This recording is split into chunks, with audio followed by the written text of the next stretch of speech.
నా శక్తి, the power of emotion. Aravind Reddy. ప్రపంచంలో అశాంతిని, సంబంధ బాంధవ్యాల్లో సఖ్యత లేకపోవడాన్ని, పేదరికాన్ని, అనారోగ్యాలను, అపజయాలను సృష్టిస్తున్నాయి. కావున సమాజం నుంచి మనం అనుమతించి తీసుకున్న ఆ సామాజిక మేధను మొదట తొలగించుకోవాలి. దీన్నే Osho the first kill the society in you అంటారు. ఎందుకంటే ఆ చెత్త అంతా ఉన్నప్పుడు మీ ఉనికిలో మీరు లేరు. అంటే మీ తత్వమైన ప్రేమ హృదయంలో లేదు కనుక, ఉండాల్సింది లేదు కనుక ఆ భయస్థానంలో తిష్ట వేసుకున్నది. అందుకే పిరమిడ్ స్పిరిచువల్ సొసైటీ వ్యవస్థాపకులు బ్రహ్మర్షి పత్రిజీ గారు ముక్తి అంటే చాలా చక్కగా చెప్పారు. ఆత్మ యొక్క అభయతత్వమే ముక్తి, లేదా ఆత్మలోని అభయము, దాని పేరు మోక్షము. ఎప్పుడైతే ఆత్మలో, హృదయంలో భయం లేదో అక్కడ మిగిలింది ఉండేది ప్రేమ మాత్రమే. అదే మీ యొక్క నిజతత్వము అని వారు ఎంత చక్కగా పలికారో కదా. ఇంత పెద్ద కాన్సెప్ట్ను ఆయన ఇంత చిన్న వాక్యంలో చాలా అద్భుతంగా ఇమిట్ చేశారు. మీరు చిన్నపిల్లలా ఉన్నప్పుడు మీకు తెలిసింది ఈ ప్రేమ మాత్రమే. అదే నిజమైన మీరు. కావున చిన్నపిల్లవాడిగా ఉండు అని గౌతమ బుద్ధుడు ప్రబోధించారు. ఇంకా దేవుని సామ్రాజ్యంలో ప్రవేశించాలంటే మీరు మొదట పసిపిల్లల పోలే అని జీసస్ క్రైస్ట్ చెప్పాడు కదా. నీ యొక్క నిజతత్వము ప్రేమ, తక్కినదంతా మాయా అని చెప్పబడి ఉన్నది. ఇలా ఎందరో తత్వవేత్తలు, సిద్ధపురుషులు, అవతారమూర్తులు బోధనల సారం ప్రేమ. ప్రేమకు మించిన శక్తిని మనం ప్రసారం చేయజాలం. అందుకే ఆత్మ ప్రేమికులకు అంది మాస్టర్స్ అని రామ్తా పిలువిచ్చాడు. కావున ఈ ప్రేమ మౌలికమైన ఆధ్యాత్మిక సూత్రం. ఈ ప్రేమయే ఈనాటి సమస్య ప్రపంచానికి పరిష్కారం. ప్రేమైక స్థితిలో మనముంటే ఎక్కడ వెలుగుంటుందో అక్కడ చీకటి ఉండజాలదు అన్న విధంగా తక్కిన వికృతులన్నీ పటాపంచలైపోతాయి. హృదయంలో ప్రేమతో నిండియుండు ప్రకృతి, తక్కినదంతా వికృతి. అనారోగ్యాలనే వికృతులు, విరిగిపోయిన సంబంధ బాంధవులనే వికృతులు, పేదరికమనే వికృతం, అపజయాలనే వికృతులు. ఏ సమస్య అయినా, ఏ వికృతి అయినా ఈ ప్రేమ ముందు నిలవజాలవు. Love is a miraculous cure. ప్రేమ అంతటి గొప్ప ఔషధం మరెక్కడా లేదు. ఈ ప్రేమ ఏ సమస్య అయినా అట్టే మాయం చేసే మనకు స్వస్థత చేకూర్చి మన స్వస్థితిని మనకు ప్రసాదిస్తుంది. ఇంతటి ప్రేమలో ఉండే వ్యక్తులు ఇద్దరే ఉన్నారు ఈ భూమండలంలో. వారు ఎవరంటే, ఒకరు పసిపిల్లవాడు, రెండవ వ్యక్తి యోగి.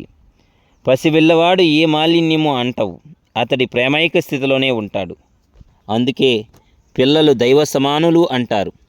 మరొక యోగి తన సొంత స్థితిని అవగతం చేసుకుని శారీరక వయస్సు ఎంత ఉన్నా తన హృదయంలో పరిపూర్ణమైన ప్రేమను బహిర్గతం చేస్తూ నిరంతరం ఒక చిన్న పిల్లవాడిలా నవ్వులు చిందిస్తూ ఉంటాడు. అందుకే శంకరాచార్యుల వారు శ్రీ శంకర రమతే బాలోన్మతి తత దేవ అన్నారు. అంటే ఒక యోగి ఉన్నతుడైన ఒక చిన్న పిల్లవాడిలే తనలో తాను రమిస్తుంటాడు అని అర్థం. ఒక పసి బాలుడు ఆత్మజ్ఞానం గుర్తించని యోగి, ఒక యోగి ఆత్మజ్ఞానం గుర్తించిన బాలుడు. ఇవాళ కాకపోతే ఇకపోతే ఈ యొక్క స్వచ్ఛమైన ప్రేమతో తిరిగి మనం ఉండగలమా? ఉండడం ఎలాగా? అది మన హృదయంలో, మన మనస్సు పొరల చాటున దాగి ఉన్నది. మరి ఈ మనస్సు అనే మబ్బుల చాటున దాగి ఉన్న ఆ ప్రేమ అనే సూర్యుడిని మనం సాధించనక్కర్లేదు. మబ్బులు వీడిపోతే చాలు, సూర్యుడు అక్కడే ఉన్నాడు. కావున మనస్సు అరికట్టిస్తే ప్రేమ పొంగి పొరలుతుంది, ఉప్పొంగి ఉన్నతమైన ప్రవహిస్తుంది. అంటే ప్రేమను కొత్తగా సాధన చేసి సాధించుకోవాల్సిన గత్యంతరం మనకు పట్టింది లేదు. కొన్ని సంవత్సరాల క్రితం మరిచిపోయిన విషయాన్ని స్మరించుకుంటే చాలు. ఇల్లు పరిశుభ్రంగానే ఉంది, కానీ పైన చెత్త అంటుకుపోయి ఉంది. ఎప్పుడైతే ఆ చెత్తను ఊడ్చేస్తామో అప్పుడు ఇల్లు శుభ్రమైపోతుంది. కావున ఈ ప్రేమను తిరిగి మనం స్మరించుకోవాలంటే మనకు ఒకానొక మార్గం ధ్యానం. ధ్యానం అంటే ఎన్నో నిర్వచనాలు ఇచ్చారు. ముఖ్యమైనవి మరి అందరికీ తెలిసినవి. యోగ చిత్త వృత్తి నిరోధ. చిత్తవృత్తి అంటే మనస్సు చేసే పనులు, అంటే పనులు అంటే ఆలోచనలు.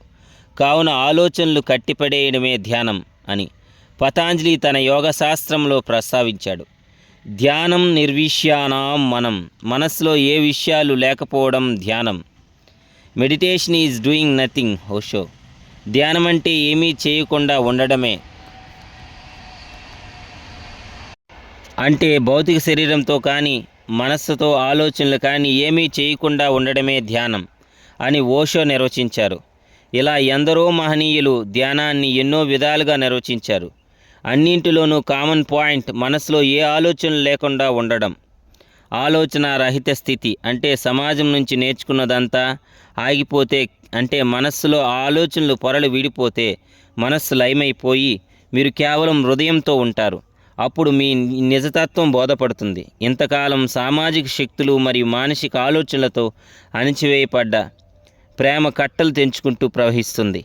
ఈ ప్రేమ ఆలోచన శక్తి నుంచి శారీరక శక్తి, మానసిక, సాంఘిక, ఆధ్యాత్మిక సమస్యలన్నీ తొలగిపోతాయి.